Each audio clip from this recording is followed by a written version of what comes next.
A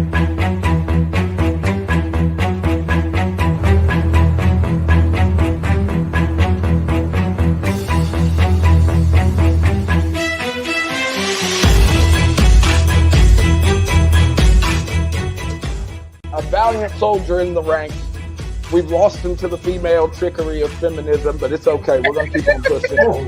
What's up, Alpha? It's your boy, Alpha. I'm looking cute, looking clean, looking sexy. Putting it in your face. Oh, that was crazy. That's not where I thought he was going. Whoa. I ain't got no problem with dark-skinned girls. I bang them all the time. Wait, hold on. How have you done it, Joe?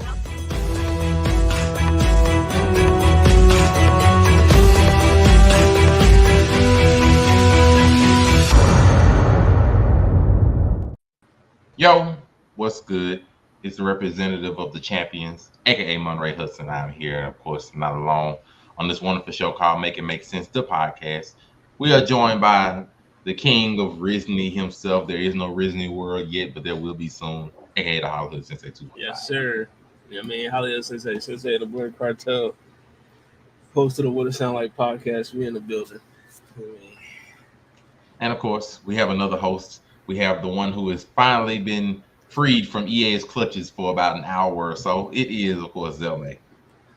Psst, I see bad coaches. I don't know. We are going to see whether we see bad coaches. And of course, to lighten the mood over the course of this week, it has been some crazy things happening in politics, with, the issues happening out there with Israel and the attacks that they are going through and suffering. So the Middle East is one thing, and of course the political struggles that the United States is going through as well. But to sort of put a different change on that, not necessarily harp so much on that, and shout out to the great crew, everybody was in great shirts today. And so to get a little bit of a change from that, we decided, another thing. Shout out to the great and wonderful Ebony Movie, except for the traders there. Zelme is a trader, damn. So we figure. Hey, Ash, it's Risney Mouse. So we figure, the NBA free agency is essentially over, and shout out to the NBA and everybody playing in the USA Olympic team. So we was like, why not? Let's have a little bit of fun and follow up on our predictions that we made earlier this year, or really about a month or so ago, after the finals, and what teams should do in free agency. And we decided to follow that up with this particular show, seeing what happened in free agency, and hopefully did they do what we told them to do. So we will start off with, of course, the Western Conference. These are essentially the standings of the teams after, all was said and done. Shout out to OKC. They managed to scrape and scrounge up that win, but they fell short. So they, and of course, them and a few other people decided to make a few adjustments over in free agency.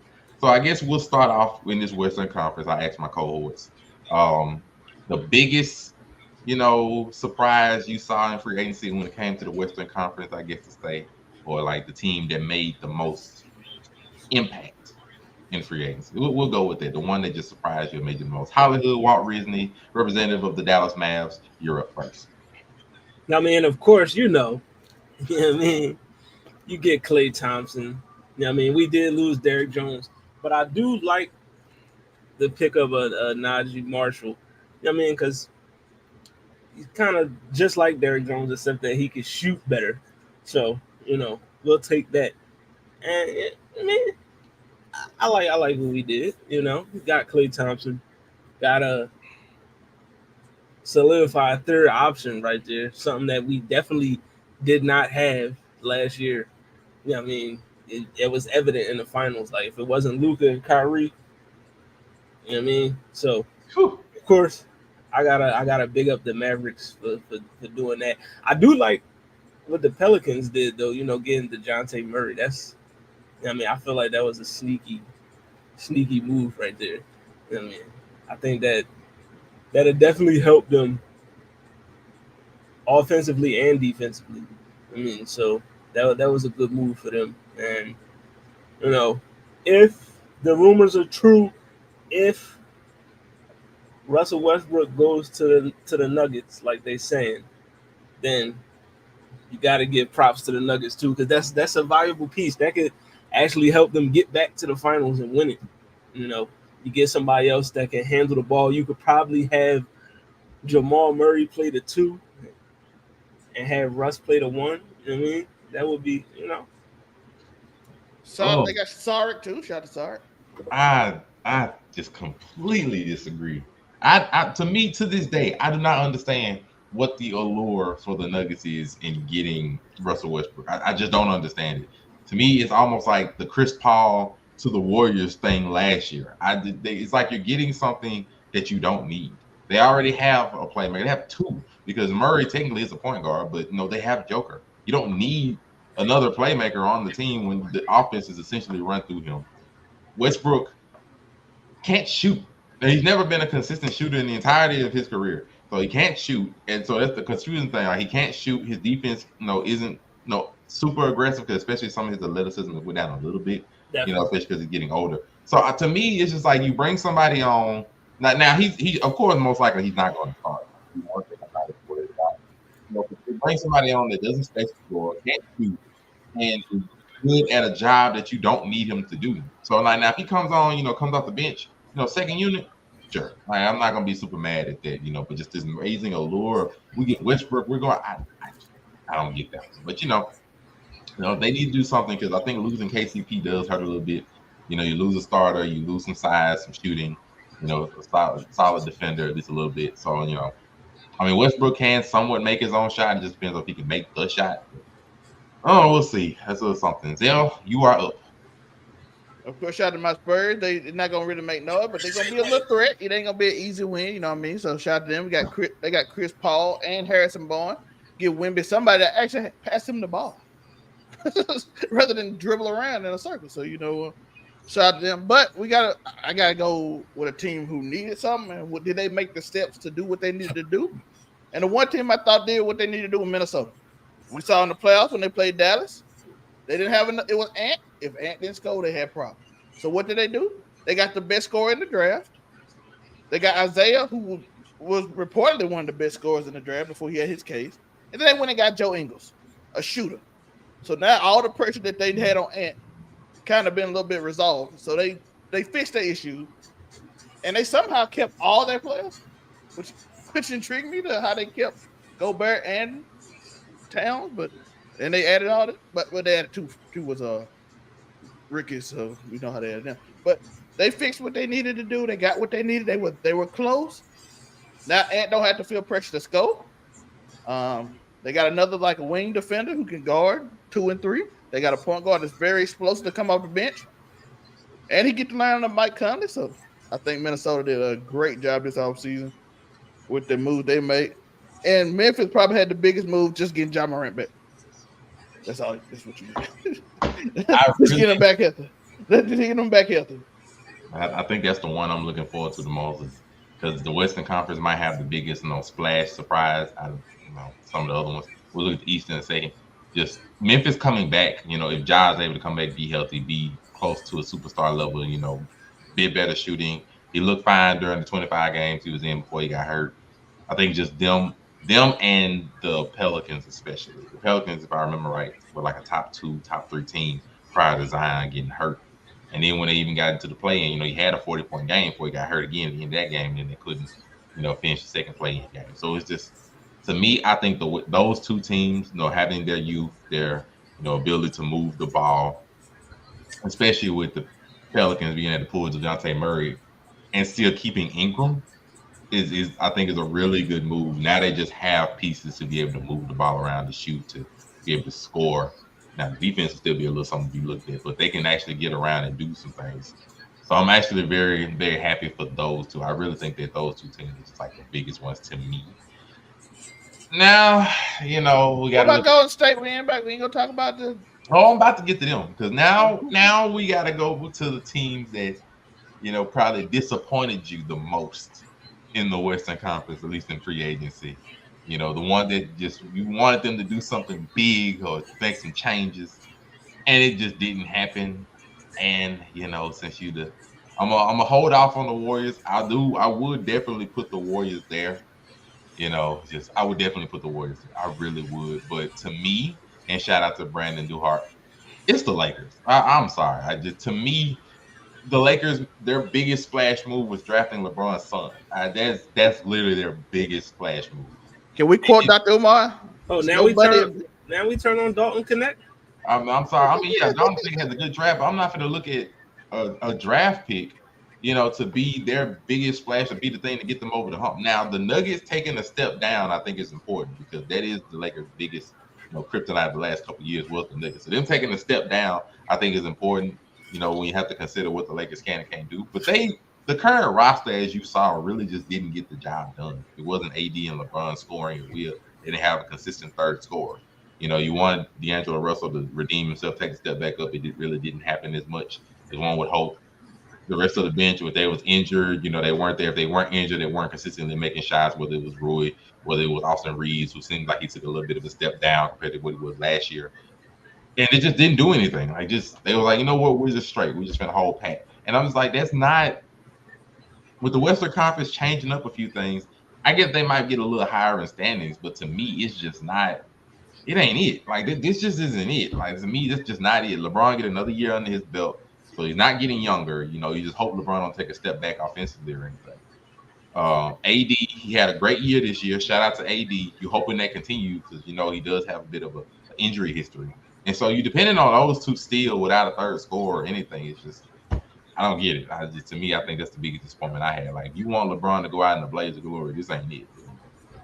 At me, Hollywood, what disappointed you about this free agency on the West? Well, the Lakers, Warriors, Phoenix.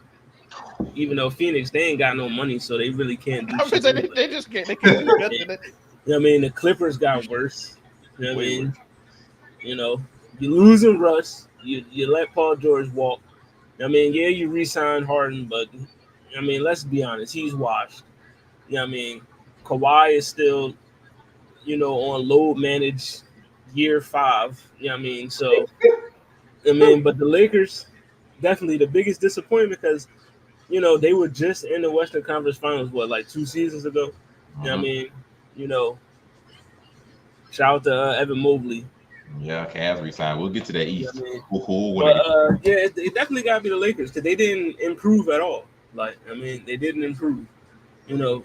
They could have got Clay if they, shipped off D'Angelo Russell, but I don't know if I feel like I heard the Warriors decline that joint, so that's more the Warriors being stupid than the Lakers. The most disappointing team is the Warriors. Fuck that. The Lakers, we can talk about the Lakers because they the Lakers, but it's the Warriors. You lose Klay Thompson.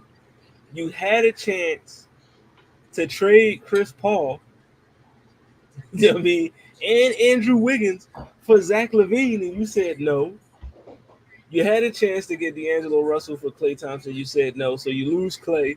You sign Kyle Anderson. Okay. He's not Klay Thompson, but he's serviceable. And I think they signed somebody else. I forgot. But see, I don't even know who the other dude is who they signed. And I probably do know him, but I don't know his name at the moment. DeAnthony Melton and Lindy Waters. Oh yeah, DeAnthony Melton. Shout out to DeAnthony Melton.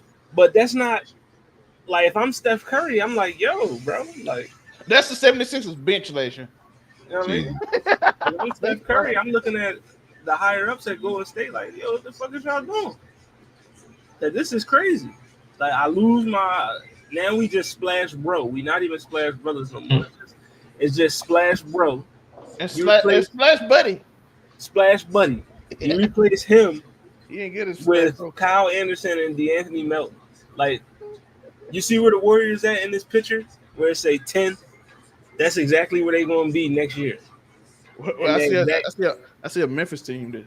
In that exact same spot. They're going to be in that exact same spot next year. Oh, yeah, Buddy Hill. Buddy Hill also. So, yeah. I forgot. It's Splash Buddy. So, that's still not enough. They still missing an inside presence.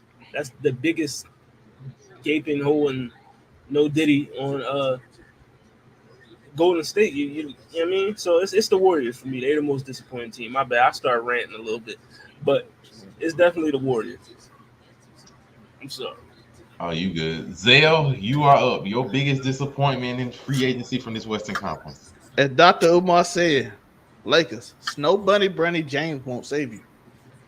But it's Golden State. Why? Because right now, Steve Kerr's on fraud watch. It's alert. It's a fraud watch alert. Let's see what you can do. Listen, I like Kyle Anderson. I like Buddy Hill. I like Melton. But you ain't got Clay no more.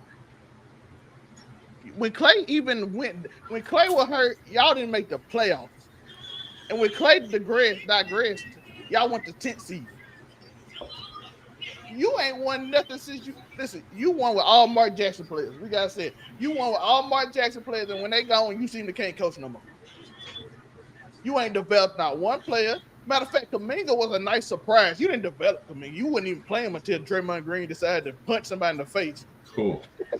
And then all of a sudden he scored 20. Like, oh, I didn't know he could do that. Well, he could have did it the whole season, but you're on fraud watch, so maybe the fraud eyes can't see a talented player when he does. You know what I'm saying? The fraud eyes can't see it. They don't know talent when they see it. You know what I'm saying? You only know the player that Mark Jackson coached, and some reason Mark Jackson can't get a job.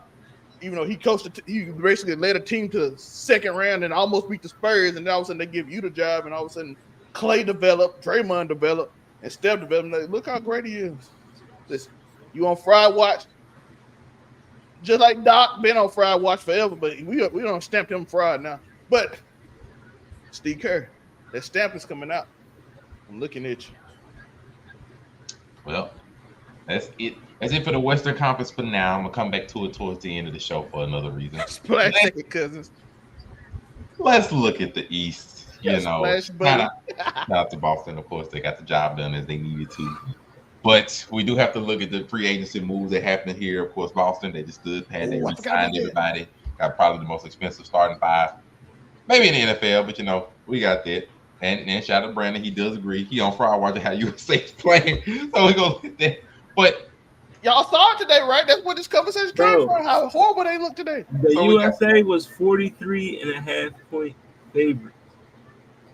And they won by 1 point. You got a fraud as a coach. It's kind of difficult. Great coach came back. But so we got to ask the same questions from the East. You know, we have our rosters.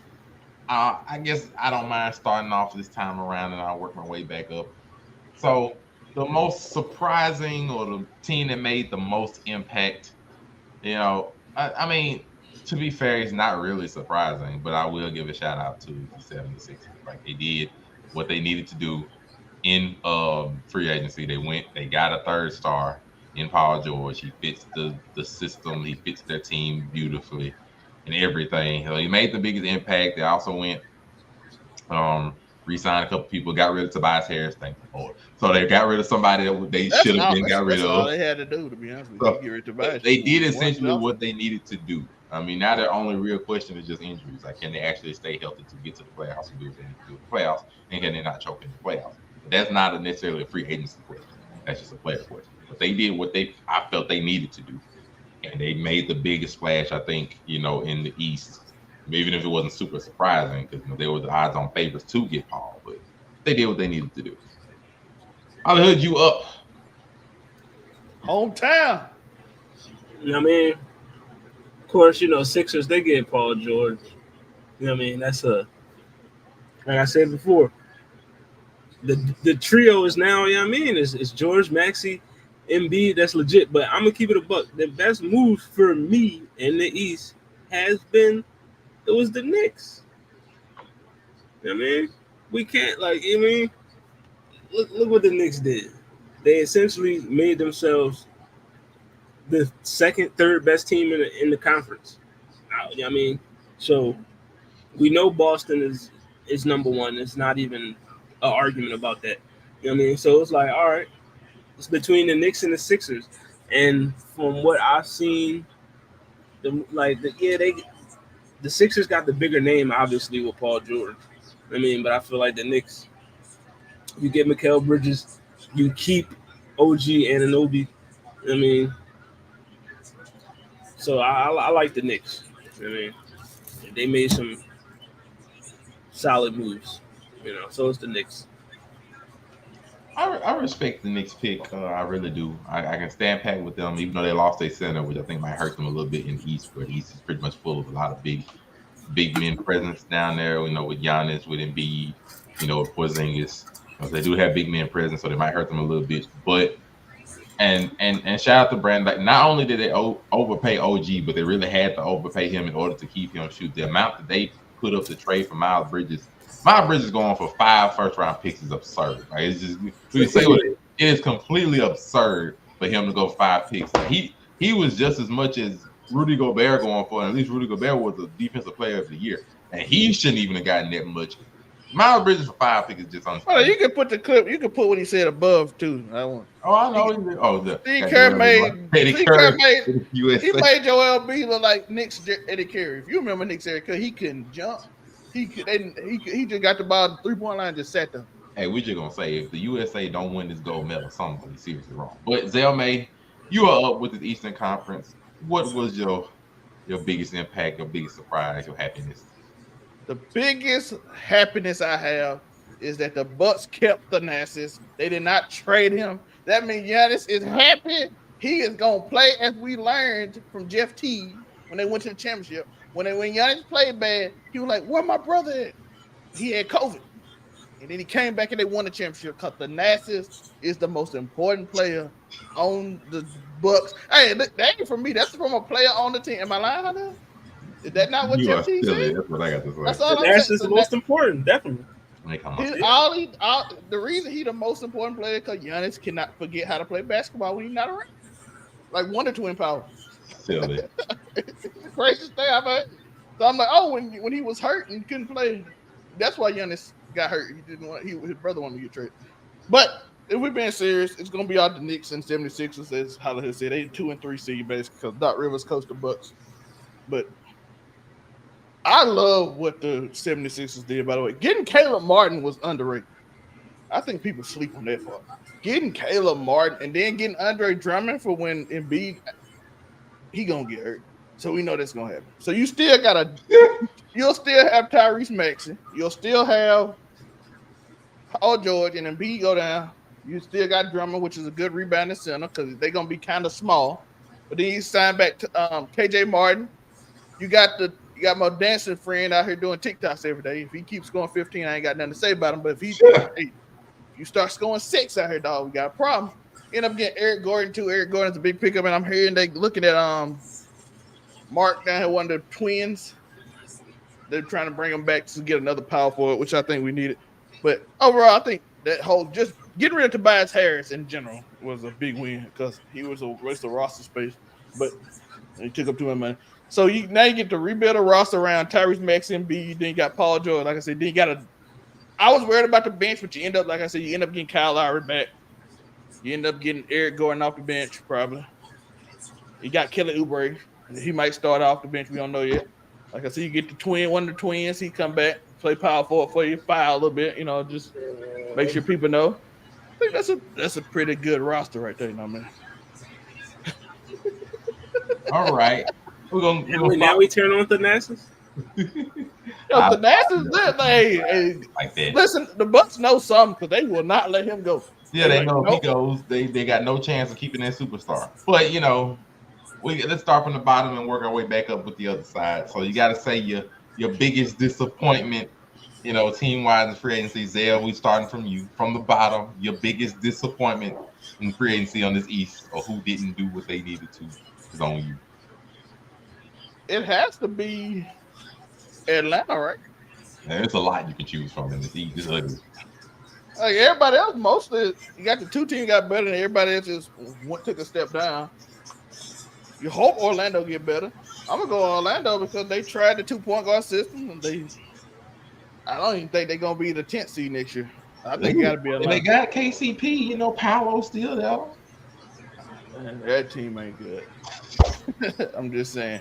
I think Orlando still. I think they're gonna be just exactly what they was this year. I said Paolo's gonna be real good. Hollywood, you up? He just that one disappointing. It's like the West is like stacked, and then you look at the East, you're like, damn, it's like 3 teams legit. The most disappointing team, for me, it's between Milwaukee, Miami, and Brooklyn. I mean, they ain't got no money though. Brooklyn, you basically gave away your best player for nothing. You know what I mean? I don't say nothing. They got 5 picks for the bag. You know, Miami, like, I want to believe in y'all. I want to, but every year y'all don't do anything. You know what I mean? You just think y'all gonna will out Jimmy Butler, Bam, and Tyler Hero and go to the finals. It's not about to happen. Yo, spoilers. Hey, we got better. Is Miami the Pittsburgh Steelers in the NFL? Like they just somehow just barely make it in every year, and because they got a great coach. Well, nah, because Pittsburgh don't get past the first round most of the time. At least you can say when Miami get through, sometimes they didn't got to these finals by miracle. But they actually got a star. Pittsburgh don't have players. Miami they don't have, got a star. New Miami. Got Jimmy Butler. And then the Bucks. Like, yeah, you got Dame and you got Giannis, but you got the Nets. Y'all still got Doc Rivers.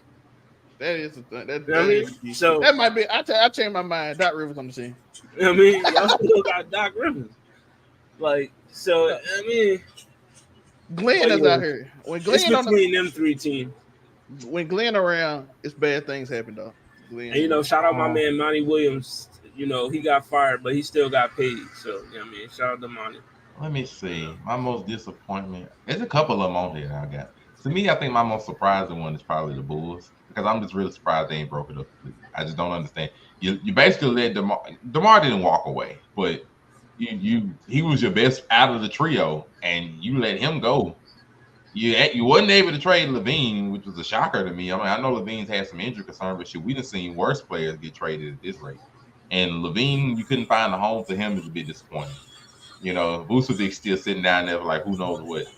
And I'm just like, you still really ain't had a chance to blow it up and get like stuff that you're gonna need. So now you finna be in the midst of 9 and 14. Like because we ain't gonna talk about the Pistons. Like you're gonna be somewhere between 9 and 14. Because it's like you let your best and most capable player walk out. You wasn't able to trade the other one who's had injury concerns. My prayers is up to Lonzo Ball. Who knows if he gonna play again? And it's just like, bro, and my bad. And you let Caruso walk. Like Caruso, he gone, and you got Giddy down there, so you got a little bit of youth. But it's like, bro, you trade the best defensive player for 10 to 15 a game? Like, no, bro. Like, what are we? Like, I just don't get it. If you were gonna do that move, you blow it up. But they didn't blow it up. They just made one move and let their best player walk. So now they're gonna be a little lower. I just don't get. And they got Josh Giddey. I don't get the direction they're going in. I just don't. I don't get what they're doing. Like, I don't get the direction. I just generally don't get their direction. I don't understand where they're going. I just like they here, and now they're gonna be somewhere between to me 10 and 6. I mean, with the Hawks, I don't expect much out of them either.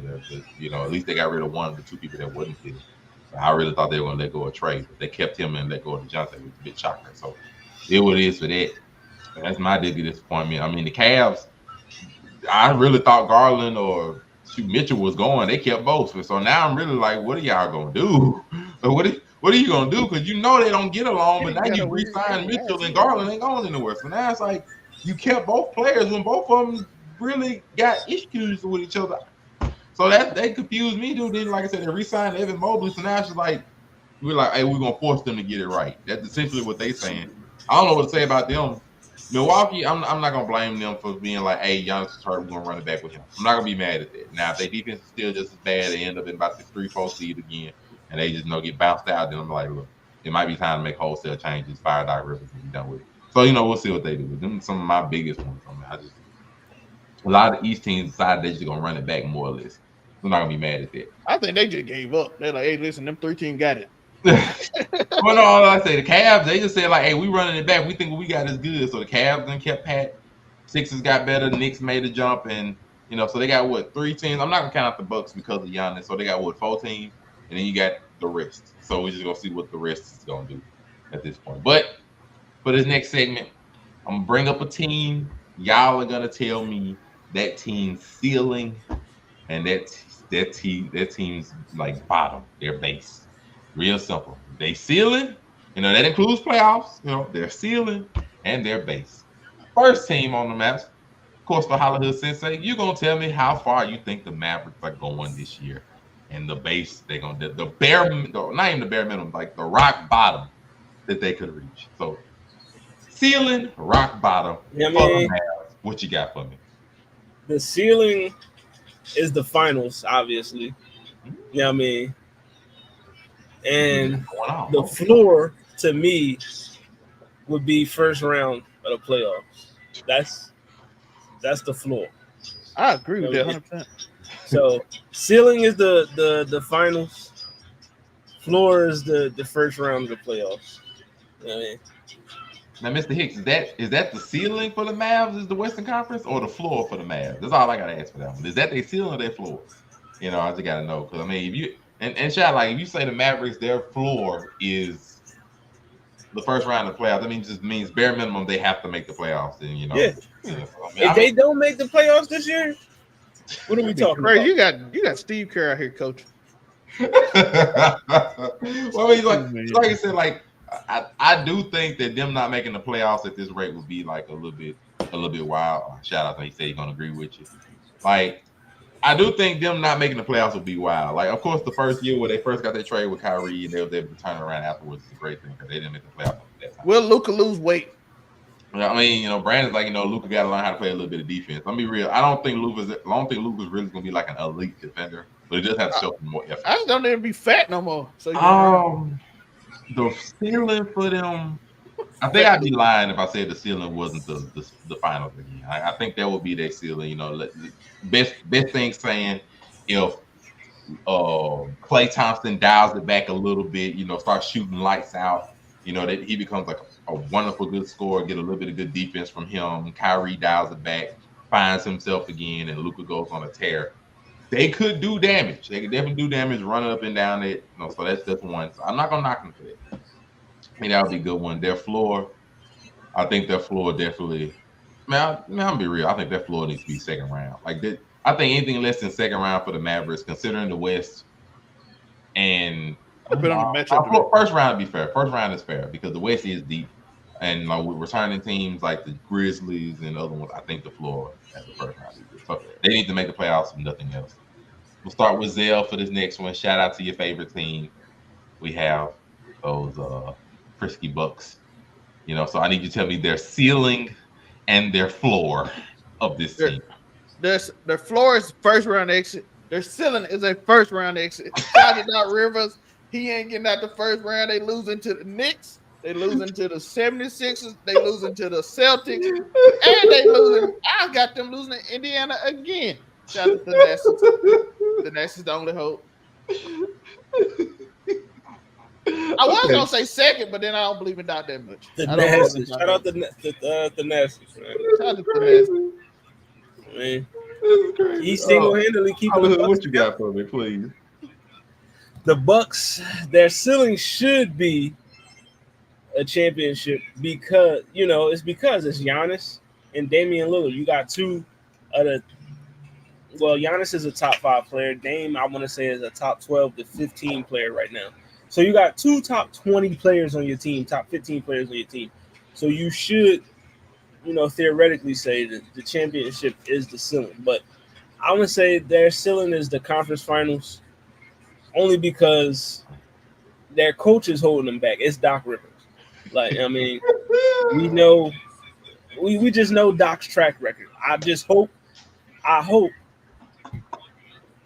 the Bucks don't go up 3-1 at no point in any series. Just don't go up 3-1.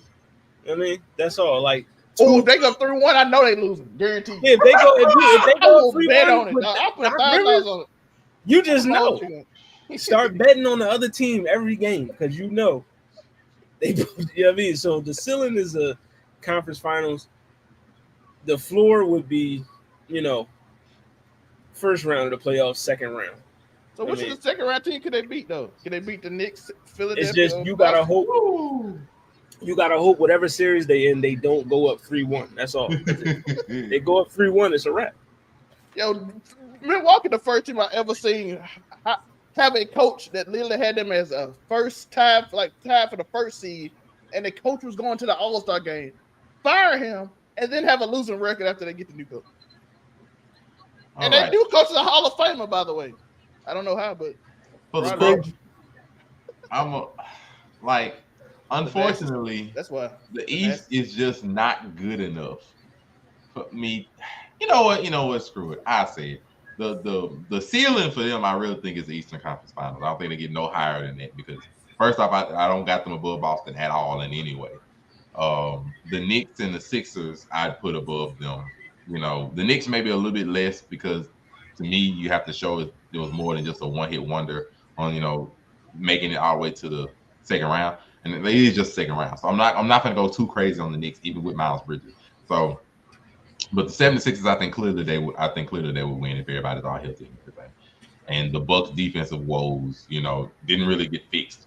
Losing Giroux and just their team getting older.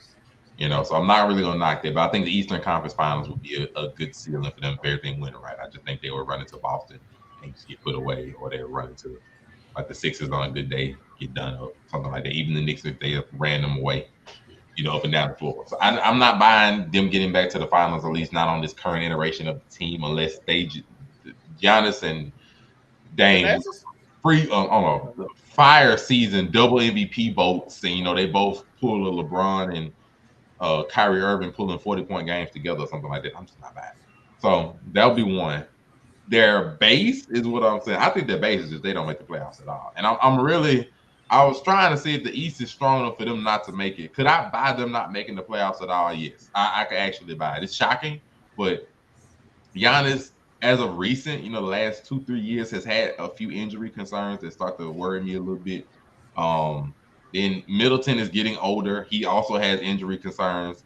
Dame is getting older. Just past playoffs has shown us he also has injury concerns. And so the team getting older, not really getting any younger, having defensive problems, could I buy that they would make a 7 seed? Matter of fact, just like the 76ers of this year. Do I think how healthy they will not make the playoffs? Of course not. Do I think somebody got hurt and they fell into a bad run for about 2 months and end up in the play-in, and then next thing you know, they find themselves on the outside looking in? I could definitely buy it. It'd be wild, but I think that would be their floor. Their floor just not making the playoffs. And if they just didn't make the playoffs yet, and Brandon, you got a good one for me. You said if the Bucks don't make the playoffs, who get left? Oh, Doc gone. I can tell you right now, if they don't make the playoffs, Doc is out of there. You ain't even got to think twice. Doc is on the hot seat now. Why? Because you took the job from somebody that had the team, 15 games above 500, and you didn't make them better. So he's already on the hot seat. Then you didn't get past, the first round because unfortunately you decided to run up and, you and Dame couldn't get over the Pacers. So now you already looked at up sideways that were you really a better chance than the other player coach. And then if you didn't make the playoffs this year, he'd be out of there. He'd be gone. And then the Bucks. Share my screen. What we do? Oh, hold up. What you got to show us there? So I can tell you right now, if they don't make the playoffs, Doc ain't even making the plane trip back. He ain't making the plane trip. The greatest. Now we turn on Doc Rivers. Well, you got to do this. Listen. If you ever watch me, I've been turning on Doc Rivers. I've been turning on Doc Rivers since 2004 when he screwed over Gray and Trace McGrady. You do not Doc Rivers. Listen, look at this. Look at this. The perfect brother. The Nastiest is the best player on the Bucks. Giannis averaged 11 points when the Nastiest is not on the bench. Look it up.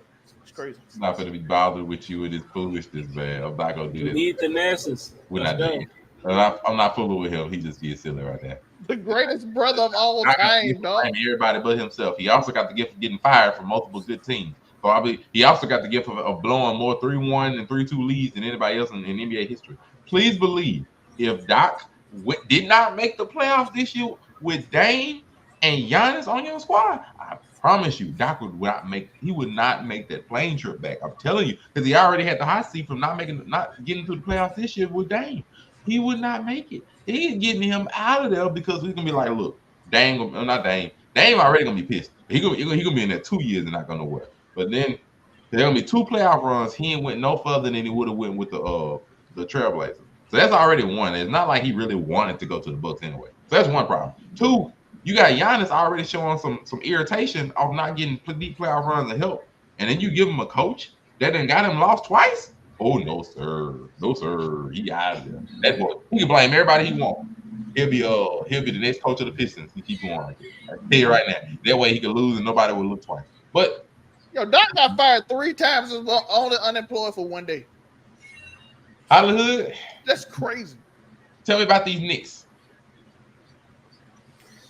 The Knicks, their Ceiling floor. ceiling is the Eastern Conference Finals. I mean, I feel like, everybody in the East ceiling is, other than the Boston Celtics,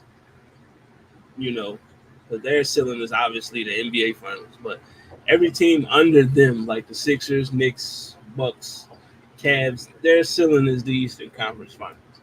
I mean, the Pacers too. So Eastern Conference Finals for the Knicks, and then the floor. I mean, first round, got to be the first round. I don't see this team being like a play-in tournament type team. That would be a hell of a fall if they became a play-in team. But first round of the playoffs, because it depends on seeding, because they're in the same division as the Celtics and the Sixers, so there's a chance one of them teams is going to be the 4th or 5th seed, because Boston more than likely is probably going to get that number 1 seed, and then so it depends on their seeding, because I can see if they are like the 4th seed in the playoffs and they got to run up against like Indiana in the first round or maybe Milwaukee, they might lose that joint. Or if they got to play the Sixers again, they might. So first round, that's their floor.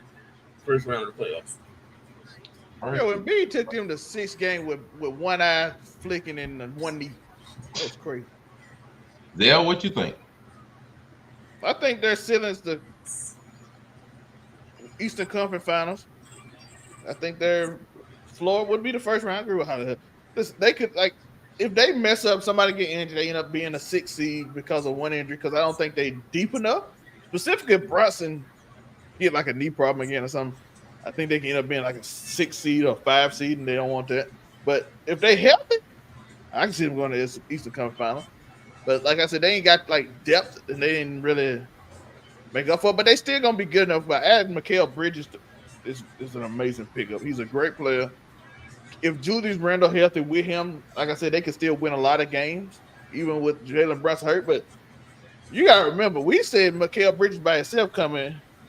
Jalen Brunson led that team by himself. He was scoring, averaging 40 against Indiana to even get them close. And I'm like, that's a big gap to overcome. Even if you do add Mikal Bridges to take off a lot of pressure. And Julius Randle, if he come back, it kind of slows the team down too. But it's a pickup because it's better, but it ain't really a great pick because he's going left every time. Especially in the playoffs when you can focus on that. Regular season, he'll do amazing though. I'm really struggling, as a Boston fan, I'm really struggling trying to be impartial and fair. I would say their ceiling, if everything was to go right and they just got like a little bit of luck on their side, I wouldn't be surprised if they actually made the finals. I'm going to be fair. Like, as a Boston fan, do I think they'd beat Boston in a 7-game series fully healthy? Everybody? No, I don't think that. But looking at it as the unicorn to my Porzingis, the Porzingis isn't supposed to be available at the beginning of the season necessarily. He could be out anywhere from, just the beginning in October all the way to December.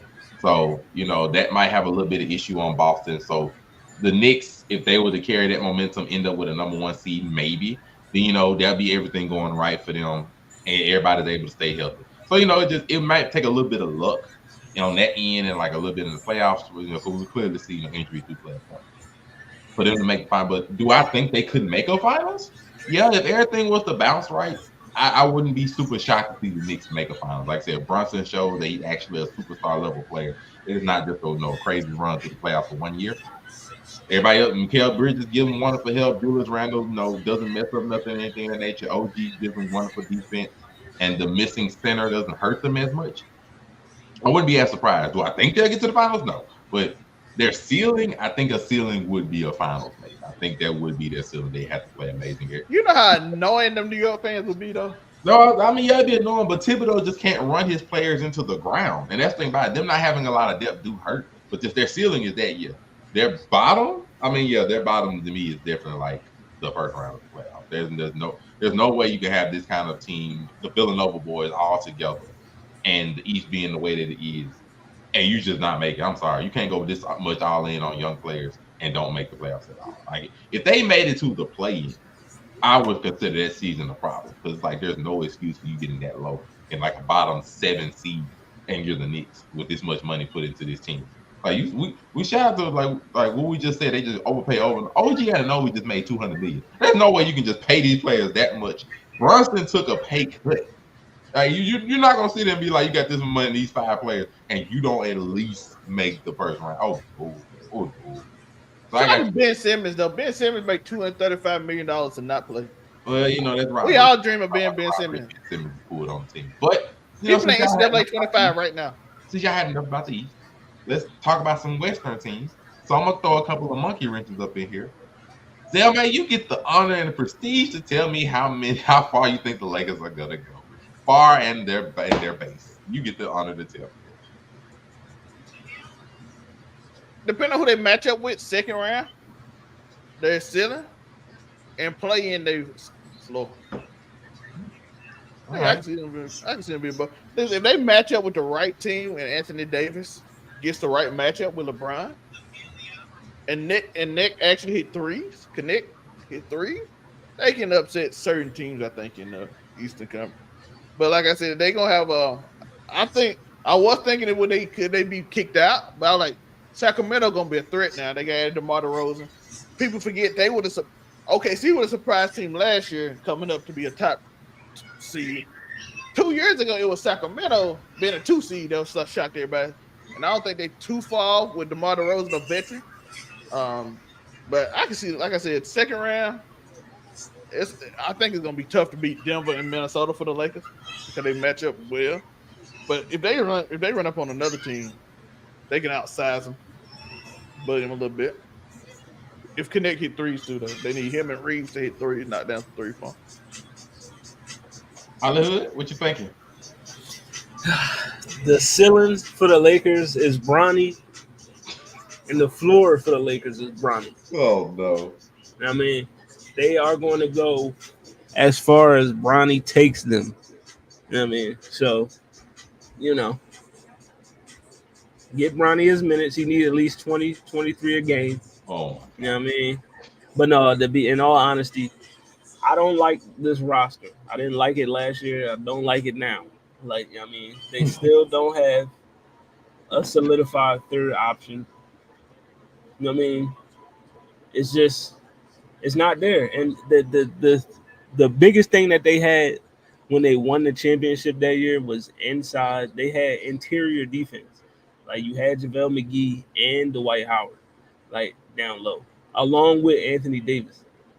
You don't got that no more. And they had better shooters. You had KCP, Kuzma and all that stuff. You had the shooters. This roster just not doing it for me. So the floor, that ceiling, I mean,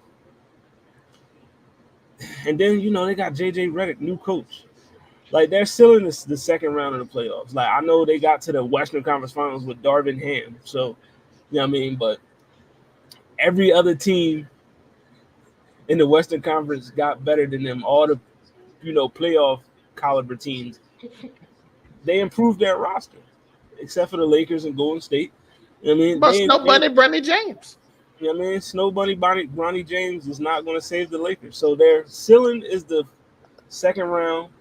Their floor is the play-in. All right. I see Snow now. Bunny James won't save you, LeBron. I see now I'm probably going to have the biggest stretch when it comes to this team and they ceiling for. I'm going to be real with you. I think they ceiling the Western Conference Finals just straight up. Only because the main team I always had in my head that would make sure they would never get anywhere past that was the Nuggets. And because I genuinely think the Nuggets might take a little bit of a step back because they didn't really fix their bench issues to me. Losing KCP is going to lose them a little bit up front unless, some of their younger players step up massively. Other than that and Michael Porter Jr., unless he makes a big step and becomes a third scorer, I just don't know how the Nuggets don't really take a little bit of a step back. And so the Nuggets taking a little bit of step back doesn't necessarily mean to me that the Lakers are going to beat them, but it just makes them more beatable. And so, like, that means they may not make 57 and 25 this coming year. They may make, like, 50 and 32, something like that. I wouldn't make surprised like a little bit of a step back. The other Western teams, though the West is deep, not a lot of those teams really scare me to make it where, like, oh, okay, LeBron and AD can't just sneak through them. Like, OKC, they made beautiful steps, beautiful strides, or whatever. Are they still a young team that has to prove they can get past second round? Yes. Like, this team still essentially has the biggest amount of experience in the playoffs. Their team really didn't change. And the main team that stopped them is going to take a little bit of a step back. So do I believe they can sneak through a Western Conference Finals? Sure. LeBron still beats Father Time. AD don't get hurt, and just, screw around and, might win. I could buy that. Do I think they get past that? No, because I just genuinely think the youth of the rest of the West is going to get the better of them. I don't think LeBron's just going to be able to throw up 40-point games and AD be super consistent, and then they still be able to get something from the rest of the team. No, like we've seen 2 years in a row, D'Angelo Russell not gonna be able to give you what you want, most likely. Austin Reeves took a step back. I don't think that's gonna come back. And then the coach is a joke. We're not gonna sit here and act like it. You went from Darvin Ham, who at least had a little bit of background coaching experience, to somebody that ain't touched a clipboard. Like, it's just gonna be honest with you. Like, JJ Redick becoming a new coach makes absolutely no sense. So you have a brand new coach, and we already know LeBron and how he does coaches. LeBron dang that coaches himself. This is his podcast buddy and friend. So you basically made the coaching job look like a complete joke. You didn't really do any other free agency moves. So the team didn't get better. They just got older. And it's just like, what was the point? So to me, they could get to the Western Conference, being sly, right matchup. Whoever got to the Western Conference at that point, I would put above the Lakers straight up. So, that's me. Their floor, I think their floor is just not getting to the playoffs at all. Like, I'm sorry, the West is loaded. Can we? The West is just straight up loaded. Like, we ain't gonna lie. We have not this. I'm sorry. We have 1, 2, 3, 4, 7 teams that made it above them before. Knock off the Clippers. So all those other same teams, I would still say they would probably get above the Lakers, maybe. Except maybe the Suns. But even the Suns, they put something together in the regular season. So it's like, I got 7 teams above them flat out. I got the Kings possibly coming back with DeMar DeRozan. I got the Grizzlies coming back with Ja Morant. And then the Warriors, if they can manage to get Lauri Markkanen to put something together. So I'm just like, I have 10 teams that could legitimately make a claim to make the playoffs. And if the Lakers just run amok in some problem, whether it was, an injury to LeBron, injury to AD, horrible chemistry, head coaching, snafus or something going wrong, they could be looking at 40 and 42 and be on the outside looking in like, what just happened to our season? It happened before. It happened when they got Westbrook 2 years ago. They was on the outside looking in like, bro, what happened to our season? So I'm like, to me, that could happen again. Like, it could, and then next thing you know, we'll be looking like, okay, wholesale changes for LeBron's last year, or start Bronny on game 60. The season's a wash anyway. Oh, please believe those start Bronny chance. Oh, they're gonna start real quick. If the team starts botching up, they're gonna start real quick. So it'd be like the NFL all over again. But my bad, Hollywood. I do got like no one. So speaking of Memphis, we have the returning team coming out of nowhere. What is their ceiling in their floor, Hollywood? The Memphis Grizzlies, their ceiling, man, they lost. They lost Dylan Brooks. That's why they were so bad last year. Like, everybody think, oh, Ja was hurt. Nah, they didn't have Dylan Brooks. You know what I mean? They thought Marcus Smart was going, nah, dog. You needed Dylan the villain. You know what I mean? Now, I like them getting Zach Edey. That was like super underrated draft pick right there. You know what I mean? But they're still in second round. I'll get them the second round of the playoffs. I don't think this is that, like, that Memphis team that we seen, when they had pushed the Warriors or whatever. You know what I mean? That team is gone. So that team is gone. That team is out of here. So they are on a, like, a little revamping. So I think the ceiling is the second round. Their floor is the play-in. I do feel like they will be a much better team this year because I'm pretty sure Ja will be there most of the season, barring injury. But because you're getting John Morant back, who is your best player by far, you know, that should get them towards the playoffs. So floor, play in, ceiling, second round. I can respect it. I can respect it. Zell, what you thinking? Their ceiling and their floor is John Morant. Whatever John Morant does, that's their ceiling and their floor. Listen, when John Morant went there, you saw what seed they were. They was almost last. And when he played at 27-55, and by the way, out of that 27 games, Ja played, they went on an 11-game winning streak. That tell you how important Ja is. That team with 27 wins went on an 11-game winning streak when Ja Morant came back healthy for part of the season. So realistically, their ceiling is the second round. Their floor is not making the playoffs. But it's up to Ja. Or whatever Ja do. As long as he ain't Ja Witt getting suspended for 30 games or getting hurt, I think they'll be good. Ja Witt. I'm gonna say they ceiling. Let's go crazy. I'll say they ceiling to be the Western Conference Finals. Like I'm not gonna. I would say Memphis. Just a little flash we saw last year showed that with Ja here they can still make beautiful runs. They still go crazy in the West. They haven't really lost their other major pieces. Yeah, they lost Dylan Brooks. Oh well, but they didn't lose Jaren Jackson Jr. They didn't lose Desmond Bain. They showed they can still score. They just need their superstar level talent to push them over. We just saw the Mavericks. Who I'm pretty sure nobody really picked the Mavericks to make the finals this past year upcoming, and it's a beautiful run. Teams didn't do what they need to do, some upsets, and next thing they made the finals. So to me, saying the Grizzlies could make a Western Conference run just out of nowhere, possibly Josh showing he back in superstar level, I wouldn't be surprised. I really would. Now the floor, I'm gonna say the floor is the play in. I think so long as like Zelman said, Ja ain't in no stupid, he ain't got no trouble, and he don't go missing.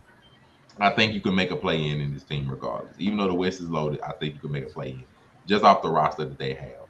Even if like some snafus or something, as long as you keep Ja there, I think you can pull out 40 games bare minimum. The other team can get you a couple of them. You can make a play in. So I just think you can pull that together, especially with the fall of like the Clippers. It's going to happen, like stuff like that. I think you can get there. And finally, Zell. Speaking of the Thunder, tell me what the Thunder gonna do. By the way, I want to shout out to Angel Reese and Caitlin Clark for beating the Olympic team tonight. Listen, I don't know if them Ricky said, "Hey, listen, y'all ain't put us on team. Don't worry, we got y'all." But OKC Thunder,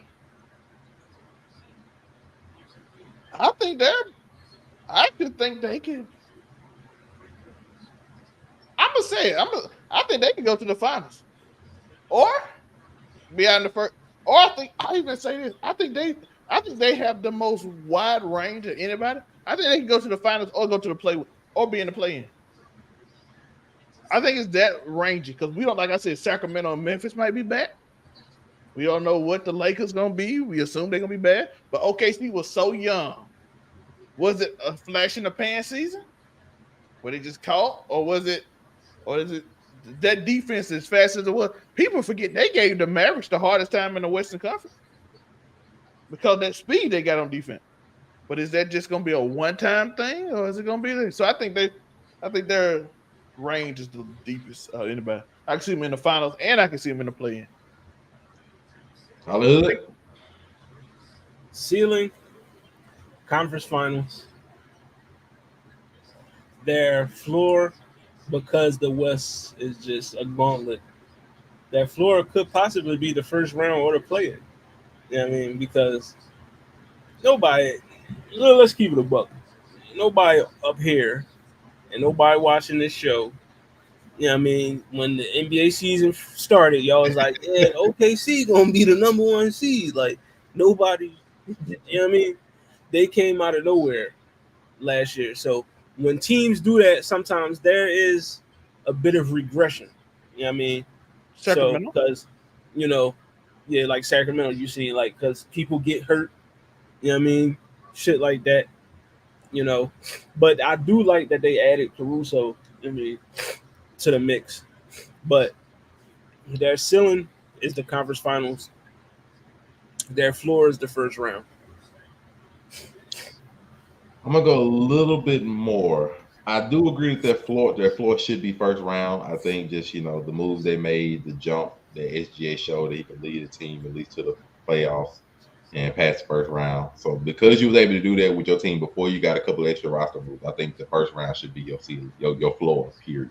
They get anywhere under the first round, something's gone horribly wrong on the team, on the play, everything.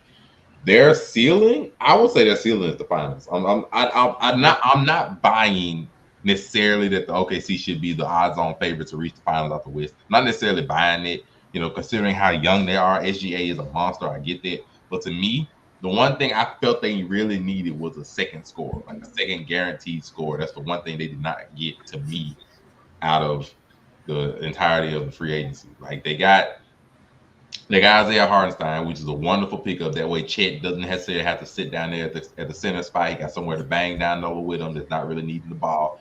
And so he can push up to that 4 spot. Really good. I love that addition for them. They picked up Caruso, wonderful help on the wing. But neither one of those moves really helped their scoring. And that was a problem that they ran into when they played the Mavericks sometimes, is that the Mavericks would have horrible shooting nights and scoring games, but they couldn't generate offense if it wasn't SGA. Like if SGA didn't go off for like 30 sometimes, you would wonder like where did the offense come from? Jalen Williams, no, he's good. But like it seemed like he wasn't able to really just become that secondary scorer for them. Chet, this was his first year really back playing a full year. And so it seemed like it was a little too much to ask for him too. So it's like, is a year's experience really enough for one of those two to step into that secondary score role that they're gonna need? Because it ain't coming from the bench. We saw what Gordon Hayward didn't work out for anything, so it ain't coming from their bench. So like I do think Chet going. That's why I picked them to probably. I said they could go to finals. I think Chet. It depends on, like I said, depend on how the young Jalen and Chet how they improve over the year. Like we saw how certain players improve over there. And by the way, I do want to shout out this. I got a question for y'all. So on this, does it seem like the WNBA new players and the ones coming up, do they not seem like way bigger? And this is Flau'jae, who got a son with Lil Wayne, and she plays at LSU next year, and Paige Buckner, who got like 20 million TikTok followers. I mean, it depends. Like if you ride the wave of Angel Reese and Caitlin Clark right now, yeah, you can be something. But like to me, it's mainly because of those two and like the waves that they put in social media wise. Why the WNBA can be big, why those can follow up. But if they don't do something after that, like after those who get more and more settled, unless like they keep aspiring to superstardom for something like that. If they don't keep on, I mean, the fandom and the wave is going to die down with them. So we'll just see. Because Paige is huge right now. And Flau'jae, like I said, she got a son with Lil Wayne. That is crazy. You know how many of us wish we could have a son with Lil Wayne? Well, when you have a child with a famous person, your name is going to be known somewhere to some extent. Not necessarily famous, but it's going to be known to some extent.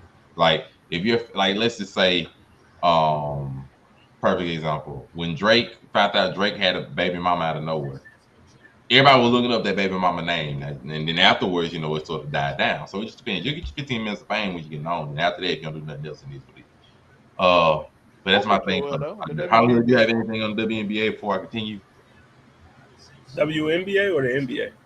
Well, he was saying about the WNBA. Did you want to give a spiel on that, or we can continue? Oh well, I mean, all these new proper players is definitely going to be way more bigger and popular than the players in the league now because, like, social media and it's basically social media. Like, I guarantee you, if Juju Watkins. If Asia Wilson wasn't in the league now and she was coming into the league, the stardom would be way bigger, even though we already know she is a star. But because of like I said, social media, the media coverage now, like we knew it was going to happen. Like that these new players, and plus all these new players, you go on their Instagram pages, they TikToks, they Twitters, they got millions of followers. Like, Angel Reese got 3 million followers on Instagram. Caitlin Clark got like a million followers on Instagram. Cameron Brink got like 2 million followers on Instagram. So like, I mean, they popular as hell. Paige Beckers, Flaw J, you know what I mean, Juju, like, yeah. The media and social media, it's only going to get bigger. And they just signed this new deal too. So yeah, $2 these billion. new popular players, they only going to get more and more popular just because. Yeah, they were getting 20 million. Now they got a $2 billion. Listen, y'all gotta thank Caitlin Clark. She is, yeah, she is. But y'all gotta thank Caitlin Clark and Angel Reese. I did. Them niggas ain't answer. So I'm gonna just go to work like I'm supposed to. But to finish it off, I got one more ask They question. pull up. They don't. But either way, I'm gonna be at work. We got a couple of them for. But either way, so real simple question. I'm gonna start with you, Zelmay. I'm gonna let Hollywood finish his business. Zelmay, for 2024-2025 season, tell me the playoff order. The order? Yep. We're 1 to gonna 10. go Boston, New York, Philly, Cleveland, Milwaukee, Orlando, Indiana, and it's the final 8 seed who I'm gonna just say get in even in the play-in. I'm gonna say Miami again. So I think out of that you had Milwaukee and you had the Sixers at 3. You had Milwaukee down to 5. And then I think you had the Magic down to 6, Pacers at 7, and then the 8 still the notorious Heat team. Yeah, suppose like Mike Tomlin, he gonna get in the 8 seed somehow. Just get in, just barely make it in every year, no matter what. Oh, Hollywood, tell me your Eastern Conference standings for 2024-2025. I mean, Celtics 1, Sixers 2, Knicks.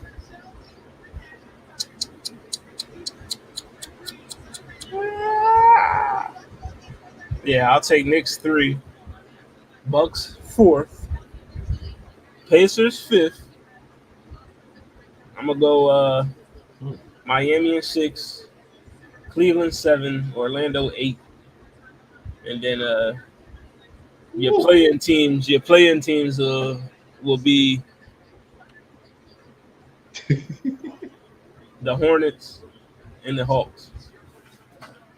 I like the Hornets winning the Hawks. Yeah, I think for me, yeah, Boston to be 1. I wouldn't be surprised. So, and because I put so much stock in the Knicks, I think the Knicks will reach 2. Because Milwaukee, do I have faith in Milwaukee? Right? Oh boy, yeah, Knicks at 2. I'm gonna say the Bucks at 3. I'm gonna say the first 3 are gonna stay the same. 4th, I think, will be the Sixers because I just do not trust everybody to be healthy for the entirety of the season. I just don't. Hollywood included. So I'm gonna say Sixers, they don't fall as much. I'm gonna say them at 4. Then after that, I'm gonna say Cleveland will be a sharp 5. Pacers at 6. No, I scratched it. Yeah. Pacers at 6. Magic 7. And then that darn Heat team is gonna stick around at 8. I think they're gonna try. Don't you Mike Tomlin? The Steelers, they just somehow win. He never had a losing season, no matter how bad it. I'm gonna say that this notorious 8 seed team, they're gonna stick there. 9 will probably be the Hawks. 10 doesn't really matter, but 10, I think the Hornets get some kind of. I think they'll go with that. Now that was the easy one. Tell me the playoffs for this West is the one you gonna have to give me. Zell, you up first. I'm gonna go interesting. I think it's gonna be Minnesota 1. I think they're gonna go for the 1 seed the hardest. I think OKC gonna be a 3. I think Denver stays at 2. I think the Mavs end up at 4. I think some Clippers gonna somehow make it to 5 because every year somehow we gotta have a Mavs versus Clippers every year. Can't hear you there. Can't hear you there as much. I'm not every year. Luka always like the coach. So I'm like, I don't understand it. But they gonna have to play in the first round. And then let's go. Pelicans 6, Sacramento 7, Lakers 8, Phoenix 9. And I don't care who the 10th seed. It's just San Antonio just for fun. I hood you up. The ugliness of the West. All right, number 1, first seed, Denver. I mean, I just still feel like they're the best team in the conference. I mean, number 1, Denver. 2, Mavericks. 3, 3, Minnesota. 4, I'll go OKC. 5, Phoenix. 6, I'm gonna say Sacramento. I think, and DeMar DeRozan is going to put them in the playoffs. So 6, DeMar DeRozan. 6, the Kings. 7, I like New Orleans. They can stay at 7, and then that 8th seed. It's going to be one of them LA teams, either the Clippers or the Lakers. I'm gonna take the Lakers. And then the play-in teams will be the Clippers and probably Golden State. So yeah. Now, of course, all of this, as we're saying, is without lower marketing on the Golden State team. But for me, I'm gonna agree with Zell on number 1. I think Minnesota gonna take number 1. I think they're motivated. I think you got to be motivated. That's why I don't pick Dallas. I think Dallas do it. I feel like Luka don't be caring about regular season. I'm gonna say them I'm gonna say Minnesota number 1. I mean, Rudy Gobert always cleans up in the regular season anyway. So I'm gonna say them for number 1. 2, it's gonna be ugly. I'm gonna tell you that. I'm gonna say them for number 1. 2, I'm gonna go on a limb. I will. 1, I'm gonna stick with Minnesota. 2, I will go as far as say. I'm gonna say the Pelicans. It's gonna be a little wild. I'm gonna say the Pelicans only because they were really good in the top 3 seeds before Zion got hurt. I don't think that happens again. I think Jonathan Murray helps them a lot. I'm gonna say they sneak out of nowhere. Well, not really out of nowhere, but an 8-game jump with DeJounte Murray and a healthy Zion, I don't think that's hard to say. I'm gonna say they get to 2, and then 3. I'm gonna say OKC. I'm gonna say OKC gets the 3 seed. I think they ain't gonna fall too much, if at all. I'm saying they get the 3. 4, I think will go to. I'm gonna say. I say the Mavs for 4. I'm gonna say Mavs at 4, which means I'm gonna say the Nuggets at 5. I say the Grizzlies will get to 6. I think they'll get right out the play-in. I think Grizz will be at 6. Then they'll leave Kings at 7, and I think. No, Lakers at 7, and I think the Kings will make the 8th seed. Even though they still got DeMar DeRozan, they still lacking defense a lot of times. So I think they're gonna still get into some top 8, which will leave the Suns in the play-in, and then Golden State will probably be in the play-in as well. They'll leave those 2 teams in the play-in. It's just gonna be an ugly West. And I got some surprises, but that's what I'm going with. You know what series I want to see next year in the playoffs? I want to see Dallas versus Sacramento.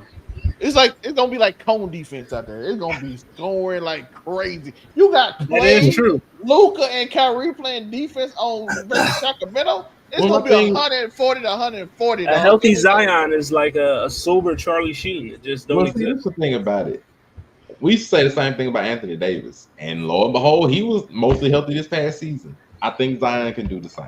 If Zion stays skinny this year, he can make it.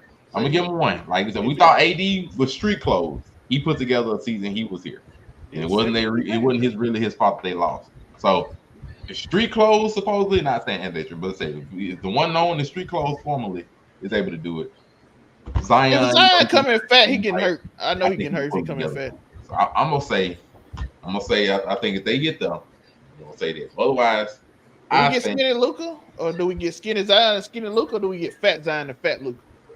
I mean, you got a better chance of getting them both skinny. Luka gonna be hungry for a final. Zion gonna be hungry for a playoff. So if you got any They chance, both just hungry how fat they is. but you want to throw anything else there, or that's it? Yeah, I got one more thing to show y'all. We got me and Hollywood. This is for Hollywood because we've been talking about this forever. We can end racism. Hollywood, we end racism.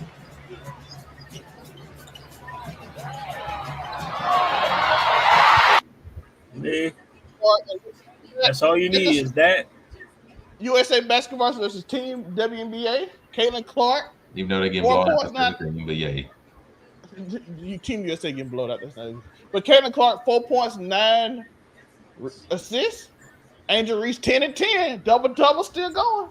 Even though they quadruple team the other day to make sure she don't get Yeah, shout out to the WNBA All Stars. They picked up the win. You know what I mean? I thought Team USA had it, but Enrique started just going crazy from the three. I mean, she started going crazy out there. 29.7 assists is crazy. That is bonkers.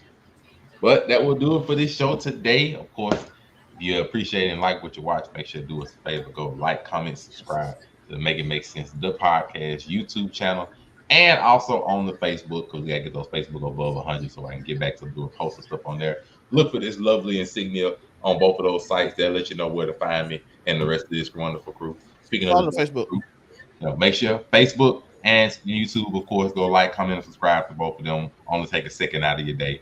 Mean a lot to me and to the rest of this crew. And of course, we can't let the crew go out without letting you know where you can find them, because they have their own hot takes. First and foremost, Hollywood Sensei.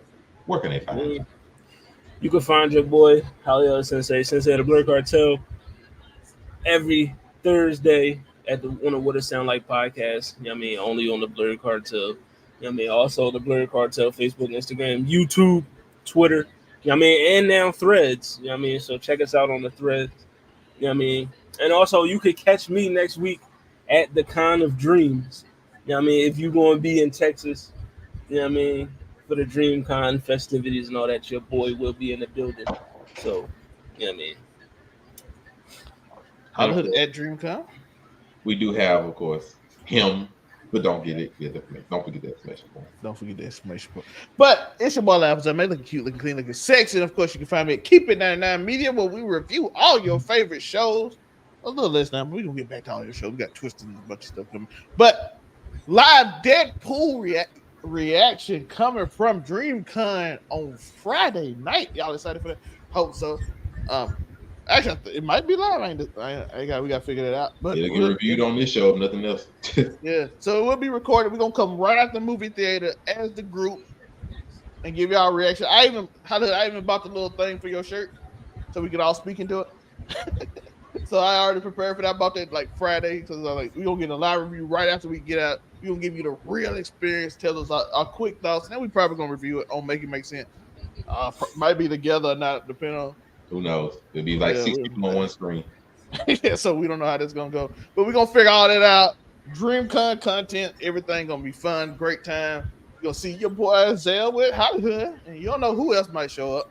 So looking forward to that.